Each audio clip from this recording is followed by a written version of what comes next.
இந்த இன்ட்ரெஸ்டிங்கான எக்ஸல் டியூட்டோரியலில் டேட்டாவை பவர் query மூலமாக கன்சாலிடேட் பண்ணுறது பற்றி பார்க்க போகிறோம். இந்த ஷீட்டில் எந்த டேட்டாவும் இல்லை, blank data, blank Excel file. என்ன பண்ண போகிறோம் அப்படின்னா, இந்த ஃபோல்டரில் இருக்கிற consolidate multiple sheets into one using power query அப்படின்ற ஃபைலை ஓப்பன் பண்ணுறேன். இதில் டேட்டா இருக்குது பார்த்தீங்கன்னா, மல்டிபிள் ஷீட்ஸில் இருக்குது. சம்டைம் இந்த மாதிரி உங்களுக்கு 100 ஷீட்ஸ் கூட இருக்கலாம், டிபெண்ட்ஸ். ஓகே, ஒரு ஷீட்லையும் பார்த்தீங்க அப்படின்னா ஒரு 2000 ரோஸ் கிட்ட இருக்குது. ஒவ்வொரு ஷீட்லேயுமே இவ்வளோ ரோஸ் இருக்குது. இது 4 ஷீட் தான் இருக்குது. இதை கன்சாலிடேட் பண்ணணும் அப்படின்னா இதை செலக்ட் பண்ணி கண்ட்ரோலே கொடுத்து காப்பி பண்ணி ஆல் டேப் கொடுத்து இங்கே வந்து பேஸ்ட் பண்ணிடலாம்.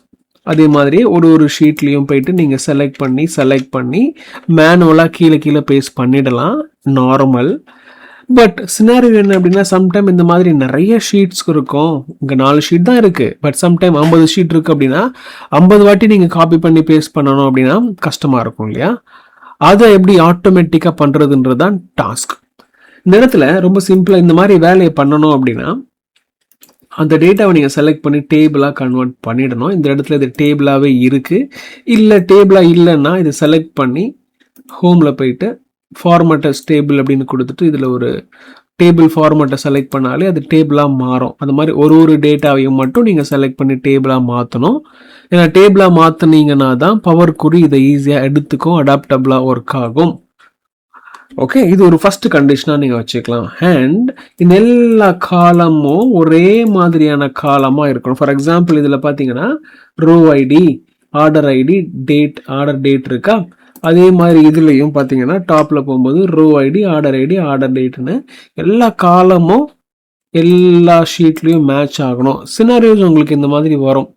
நீங்கள் ஒரு டீம் லீடராக இருக்கீங்க. அந்த டீம் லீடராக இருக்கும் பொழுது ஒரு 30-40 மெம்பர் உங்களுக்கு கீழே ஒர்க் பண்ணுறாங்க. 30-40 மெம்பரும் ஒரே மாதிரி ஷீட்டில் டேட்டாவை கலெக்ட் பண்ணுறாங்க அப்படின்னா அவங்க எல்லாரும் கொடுக்குற எக்ஸல் ஃபைலை வாங்கி ஒரு இடத்துல நீங்கள் ஃபோல்டரில் போடுவீங்க. ஒரே ஷீட்டில் மல்டிபிள் டேப்ஸில் இந்த மாதிரி ஒர்க் பண்ணுவீங்க. ஸோ இந்த மாதிரி எந்த சினாரியோ வந்தாலும் நீங்கள் மேனேஜ் பண்ண முடியும். பட் நம்ம சினாரியோ என்ன அப்படின்னா, ஒரே எக்ஸல் ஃபைலில் மல்டிபிள் டேப்ஸ் கிரியேட் பண்ணியிருக்கோம். ஒவ்வொருத்தரும் ஒவ்வொரு டேப்பில் ஒர்க் பண்ணிக்கிட்டே இருப்பாங்க. முடித்த உடனே அதை நான் கன்சாலிடேட் பண்ணி எடுத்துக்கணும் அப்படின்னும் பொழுது நான் மேனுவலாக அதை போயிட்டு ஓப்பன் பண்ணி இதை காப்பி பண்ணி பேஸ்ட் பண்ணுறது கஷ்டம் நான் ஃபீல் பண்ணுறேன். ஏன்னா 30-40 பேர் இருப்பாங்க, சம்டைம் 100 கூட இருக்கலாம்னு வச்சுக்கோங்களேன். என் நம்பர் ஆஃப் ஷீட்ஸ் இருக்குது. அந்த எல்லா ஷீட்டையும் இந்த எக்ஸல் ஃபைலில் நான் பார்க்கணும். டேட்டாவை நான் டிஸ்டர்ப் பண்ணலை, இந்த டேட்டா இருந்துட்டு போட்டோம், என்னுடைய மெம்பர் அப்டேட் பண்ணட்டும். பட் எனக்கு இந்த இடத்துல எல்லா டேட்டாவும் நிற்கணும். என்ன பண்ணுறது அப்படின்னா, நிறைய டேப்ஸ் இருக்குது. டேட்டான்ற டேப்ல தான் நம்ம விளையாட போகிறோம். டேட்டா டேப்ல பார்த்தீங்க அப்படின்னா ஃபர்ஸ்ட் குரூப்பில் கெட் அண்ட் டிரான்ஸ்ஃபார்ம் டேட்டா. இது ஆன்லைன் எக்ஸல் கிடையாது, ஆஃப்லைனில் நான் இன்ஸ்டால் பண்ணியிருக்கிற எக்ஸல் ஃபைல். ஓகே, இதில் இந்த மாதிரி ஆப்ஷன்ஸ் இருக்குது. ஆன்லைனில் உங்களுக்கு டிஃப்ரெண்ட்டாக இருக்கும். பார்த்தீங்கன்னா ஆன்லைனில் உள்ள எக்ஸல் ஓப்பன் பண்ணியிருக்கேன். இந்த இடத்துல இது cloud Excel, online Excel. Data டேப்பில் கொஞ்சம் டிஃப்ரெண்ட்டான ஐக்கன்ஸ் இருக்குது. ஃபீச்சர் கொஞ்சம் கம்மியாக இருக்க மாதிரி இருக்குது. நான் அதில் பண்ணலை, மேனுவலான என்னுடைய டெஸ்க்டாப்பில் இருக்கிற அப்ளிகேஷனில் நான் பண்ணுறேன். இதில் டேட்டா டேப்பில் போனீங்க அப்படின்னா நம்மளுடைய டாஸ்க் என்ன, அந்த எக்ஸலில் ஃபைலுக்குள்ளே நிறையா டேப்ஸ் இருக்குது. அந்த டேப்ஸில் டேட்டா இருக்குது. அந்த டேட்டா அவங்க கொண்டு வரணும். அதெல்லாம் டேபிள் ஃபார்மேட்டில் இருக்குன்னு நீங்கள் மைண்டில் வச்சுக்கணும். ஃபார் எக்ஸாம்பிள் இந்த இடத்துல கெட் டேட்டாவில் ஃப்ரம் ஃபைலை கிளிக் பண்ணி ஃப்ரம் எக்ஸல் ஃபைலை கிளிக் பண்ணிக்கோங்களேன். இது என்ன பண்ணும் அப்படின்னா, எந்த எக்ஸல் ஃபைல் அப்படின்றத செலக்ட் பண்ண சொல்ல நான் இந்த ஃபோல்டரில் இருக்கிறத தான் நான் செலக்ட் பண்ணணும். ஸோ இந்த லிங்க்கை நான் காப்பி பண்ணிக்கிறேன். Ctrl+C பண்ணிவிட்டு இந்த இடத்துல Ctrl+V என்டர் பண்ணும்போது இந்த லொக்கேஷனை வந்துருச்சு. இந்த ஃபைலை ஓப்பன் பண்ணி இம்போர்ட் அப்படின்னு கொடுக்குறேன். நான் கவனிங்களா, ரொம்ப ஈஸியாகவே குயிக்காகவே உங்களால் பண்ண முடியும். இந்த இடத்துல செலக்ட் மல்டிபிள் ஃபைல்னு கொடுத்துட்டு அதை மட்டும் நீங்கள் செலக்ட் பண்ணலாம். நான் டைரெக்டாகவே இந்த ஃபோல்டர் அப்படியே கிளிக் பண்ணுறேன். கன்சாலிடேட்னு ஒரு ஃபோல்டர் தெரியுது இல்லையா? இது உள்ளே போய் கிளிக் பண்ணியும் பண்ணலாம். பட் நான் டைரெக்டாக இதை கிளிக் பண்ணும்பொழுது இது உள்ள எல்லாமே வந்துடும். இதை கிளிக் பண்ணி பார்த்தீங்கன்னா இது உள்ள டேபிள்ஸும் இருக்குது, ஷீட்ஸும் தெரியுது. எல்லாமே ஒரு ஆப்ஜெக்ட் இல்லையா? ஷீட், நிறைய ஷீட்ஸ் இருக்குது, 4 ஷீட் இருக்குது. இந்த 4 ஷீட்டில் நம்ம டேபிளாக கன்வெர்ட் பண்ணோம். அந்த டேபிள் ரெஃபரன்ஸும் தெரியுது. நான் டைரெக்டாக இந்த ஃபோல்டரை கிளிக் பண்ணிவிட்டு டிரான்ஸ்ஃபார்ம் டேட்டான்னு கொடுக்குறேன். அடுத்த ஸ்டெப்புக்கு என்னை கூப்பிட்டுக்கிட்டு போகும். அதுக்கப்புறம் நம்ம ஸ்டெப் பை ஸ்டெப்பாக ரிஃபைன் பண்ணலாம். இங்கே பாருங்களேன், அதாவது அந்த name, object name, data table அப்படின்னு காமிக்குது, ஒன்று காமிக்குது.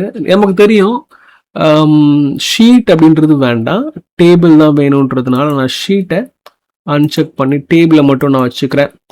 இதெல்லாம் உங்களுக்கு ஒரு ப்ராசஸ் மாதிரி, ஒரு ஸ்டெப் மாதிரி இந்த இடத்துல ஸ்டோர் ஆகுது. ஓகே, சோர்ஸ் வந்துருச்சு. நம்ம ஃபில்டர் பண்ண டேட்டா மட்டும் இப்போ வந்திருக்கு. அதே மாதிரி இந்த 1 2 3 இது வேணும். ஏன்னா நேம்ன்றது இருக்கட்டும், எந்த டேபிள்ல இருந்து எடுத்தது டேட்டான்றது தெரியறதுக்காக நான் இதை நான் வச்சுக்கிறேன். வேண்டாம், நான் இதையும் எடுத்துடலாம். முதல்ல இந்த 3 நான் எடுக்கிறேன். ரீப்ளேஸ், ரிமூவ் காலம்ஸ், அது ஒரு ஸ்டெப்பாக ஸ்டோர் ஆகிடும். அண்ட் இந்த நேம் பார்த்தீங்கன்னா டேட்டா எல்லாம் கன்சாலிடேட் ஆகி வரும் பொழுது ஃபர்ஸ்ட் காலமில் ஆர் ஏதாவது ஒரு காலமில் நேம்னு ஒரு காலம் வந்திருக்கும். அதில் இந்த டேபிள் 2014 அப்படின்ற டேட்டா, இந்த டேபிளில் இருந்து எடுக்கப்பட்ட டேட்டாக்கள் எல்லாம் ஒரு ஐடென்டிஃபிகேஷனை கொடுக்கும். அதனால் நான் வைக்கிறேன். இதையும் நான் வேண்டாம் எடுத்துடலாம், பட் நான் இதை ரீடைன் பண்ணுறேன். ஓகேவா? பண்ணி முடிச்சதுக்கப்புறம் இந்த இடத்துல ரியல் டேட்டா எங்கே இருக்கா, இந்த டேபிளில் தான் இருக்குது அப்படின்னு புரிஞ்சுக்க முடியுது. இது டேபிள் ஐடென்டிஃபிகேஷன், பட் இது ரியல் டேட்டா தெரியுது அவங்களுக்கு இந்த இடத்துல, ரைட்? இது என்ன பண்ணணும் அப்படின்னா, இந்த இடத்துல பாருங்களேன், ஒரு ஆப்ஷன் தெரியுது, ஒரு டபுள் ஏரோ மாதிரி தெரியுது. இதை நான் கிளிக் பண்ணும் பொழுது அதாவது இந்த டேபிளில் இருக்கிற டேட்டாவை எல்லாம் காமிக்குது. இந்த மாதிரி காலம்ஸ் இருக்கு. ஓகே, எக்ஸ்பேண்ட் பண்ணுன்னு நான் கொடுத்துட்டேன். இந்த எல்லா காலம்ஸும் கம்பைன் ஆகி அவுட்புட்டாக வரப்போகுதுன்றதை நான் புரிஞ்சுக்க முடியுது. இங்கே பாருங்களேன், use original column of as ப்ரிஃபிக்ஸ்ன்றதை நான் எடுத்து விட்டுடுறேன். இது இருந்துச்சுன்னா என்ன ஆகும் அப்படின்னா, ஒரு காலம் நேம்லையும் ப்ரிஃபிக்ஸாக ஒரு நேம் ஆட் ஆகும். அது எனக்கு வேண்டாம், ரியல் நேம் வரட்டும். ஓகே பண்ணுவோம். கிளிக் பண்ண உடனே அது ஒரு செகண்ட்லேயே ஒரு டேட்டா கண்ணில் தெரியுது. இது கம்பைன் ஆயிடுச்சா அப்படின்னு நமக்கு டவுட்டாக இருக்கும். ஏன்னா 4 டேபிள் இருந்துச்சு, 4 டேபிளில் உள்ள டேட்டாவும் கம்பைன் ஆகுறது தான் நம்ம பண்ணியிருக்கோம். பாருங்களேன், இந்த இடத்துல இது கிளிக் பண்ணும் பொழுது 2014 தெரியுது. லிஸ்ட் மேபி இன்கம்ப்ளீட், நிறைய டேட்டா இருக்கிறதுனால இது ப்ராப்பராக இந்த இடத்துல ட்ராப் டவுனில் கூட காமிக்கல. நான் என்ன ஃபீல் பண்ணேன்னா, இதை கிளிக் பண்ணும் பொழுது 24 25 என்ற எல்லா டேட்டாவும் தெரியும்னு நினச்சேன். இருக்குது, பட் தெரியல. அதை நம்ம இன்சர்ட் பண்ணி பார்க்கலாம். இப்போதைக்கு கன்சாலிடேட் பண்ணிட்டோம். அண்டர்ஸ்டாண்டிங் படி என்ன பண்ணலாம், க்ளோஸ் அண்ட் லோட் அப்படின்னு க்ளோஸ் அண்ட் லோடு கொடுப்போம். க்ளோஸ் அண்ட் லோடு கொடுத்தோட என்ன ஆகும் அப்படின்னா, அது ஒரு டேபாகவே கிரியேட் ஆகி கன்வெர்ட் ஆகி கன்சாலிடேட் ஆகி வந்துடும். பார்த்தீங்கன்னா இந்த இடத்துல நிறைய டேட்டா வந்திருக்கு. பாருங்களேன், இந்த இடத்துல 9995 ரோஸ் இருக்குது. நமக்கு தெரியும் ஒரு டேபிள்லையும், அதாவது 4 டேபிள் இருந்துச்சு, ஒரு டேபிள்லையும் 2000 ரோ கிட்ட இருந்துச்சு. பார்த்தீங்கன்னா அப்போ கம்பைன் ஆனதுனால இந்த ஒரு ஷீட்லேயே எல்லா டேட்டாவும் கம்பைன் ஆகி கன்சாலிடேட் பண்ணப்பட்டு வந்திருக்கு. இதில் ஆல்மோஸ்ட் ஒரு 10,000 ரோஸ் இருக்கு, ரைட்? அதே மாதிரி இந்த இடத்துல கிளிக் பண்ணி பார்க்கும்பொழுது பாருங்களேன், 4 டேபிள் இருந்தும் டேட்டா இந்த இடத்துல கம்பைன் ஆகிடுச்சுன்னு புரியுது. இதை நீங்கள் டெலீட் பண்ணால் கூட இந்த கனெக்ஷன்ஸ் அப்படியே இருக்கும். இதை வச்சு ஒரு பிவட் டேபிள் போட்டுக்கலாம், டைரெக்டாக ஒரு சார்ட்டை கிரியேட் பண்ணிக்கலாம். கம்ப்ளீட்டாக உங்களுடைய அண்டர்ஸ்டாண்டிங்கை நீ இதில் இருந்து பண்ணலாம். ஃபார் எக்ஸாம்பிள் இதை அப்படியே செலக்ட் பண்ணி டெலீட் பண்ணுறேன். டெலீட் பண்ணாலும், இந்த டேபிளை டெலீட் பண்ணாலும் கனெக்ஷன்ஸ் இருக்கும். இந்த கனெக்ஷனை நான் கிளிக் பண்ணி லோட் டு கொடுத்து பிவட் டேபிள் அப்படின்றத கிளிக் பண்ணி இந்த இடத்துல பிவட் டேபிளை நான் கிரியேட் பண்ணிக்க முடியும். இதுக்கப்புறம் அந்த டேட்டா அந்த ஷீட்டில், இந்த ஷீட்டில் டேட்டாவே இல்லை, தெர் இஸ் அ கனெக்ஷன் இல்லையா, கனெக்ஷன் மட்டும் இந்த இடத்துல தெரியுது. இந்த கனெக்ஷன் வச்சுக்கிட்டு அந்த எக்ஸல் ஃபைல்ஸில் இருக்கிற டேட்டா வச்சு நான் இந்த இடத்துல அனலைசிஸ் பண்ணுறேன், ரைட்? என்ன பண்ணுறேன், சிட்டி நேம்ஸ் எடுத்து ரோலை பிளேஸ் பண்ணும் பொழுது நிறைய சிட்டிஸ் இருக்குது. அப்போ சிட்டிஸை வச்சு நம்ம பெரிய அனலைஸ் பண்ண முடியாது, பண்ணலாம், பட் இப்போ வேண்டாம். கண்ட்ரி யூஎஸ் மட்டும்தான், அதனால் அதை வச்சு பெருசாக இப்போ நம்ம குயிக்காக பண்ண வேண்டாம். கேட்டகரிஸ், ஒரு 3 கேட்டகரிஸ் இருக்குது. 3 கேட்டகரிஸ்லேயும் எவ்வளோ ஐட்டம்ஸ் இருக்குன்றதை பார்க்கணுன்றதுனால கேட்டகரிஸை திருப்பி நான் வேல்யூவில் போடும் பொழுது ஃபர்னிச்சரில் 2122, ஆஃபீஸ் சப்ளைஸில் 60ன்ற மாதிரி மல்டிபிள் திங்ஸ் நான் அனலைஸ் பண்ண முடியுது. இந்த டேட்டா பார்த்தீங்கன்னா இன்னொரு எக்ஸல் ஃபைலில் 4 டேப்பில் அக்ராஸ் த டேப்ஸ் இருக்கிற டேட்டா, அந்த கம்ப்ளீட் டேட்டாவும் இந்த இடத்துல எனக்கு அனலைஸ் பண்ணுற மாதிரி வருது. இது காரணம் என்ன, எக்ஸலில் இருக்கிற இந்த பவர் குரின்ற கான்செப்ட், டேட்டா டேப்ல இருக்கிற கெட் அண்ட் டிரான்ஸ்ஃபார்ம் என்ற ஃபங்க்ஷனாலிட்டி, அதை வச்சு நம்ம பண்ணுறோம், கம்பைன் பண்ணிடுறோம். கம்பைன் பண்ண டேட்டாவை இந்த மாதிரி அனலைஸ் பண்ணிக்கலாம், நிறையா பண்ணலாம். இது சின்ன எக்ஸாம்பிள்.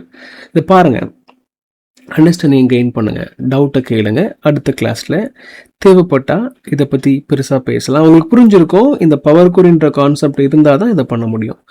ஆல்ரெடி பழைய எக்ஸல்ஸ்லாம் இருக்காது, லேட்டஸ்ட் எக்ஸல் வச்சுருந்தீங்கன்னா டெஃபினெட்லி உங்களுக்கு இது இருக்கும். இதுக்கு அடுத்த லெவல் போகும்பொழுது, எக்ஸலை தாண்டி போகும்பொழுது பவர் பிஐலையும் இதே பவர் குரி கான்செப்ட்ஸ் ஒர்க் ஆகும். அதனால் தெரிஞ்சுக்கிறது நல்லது. தெரிஞ்சுப்பீங்க நம்புகிறேன். அடுத்த கிளாஸில் மீட் பண்ணலாம். தேங்க்யூ.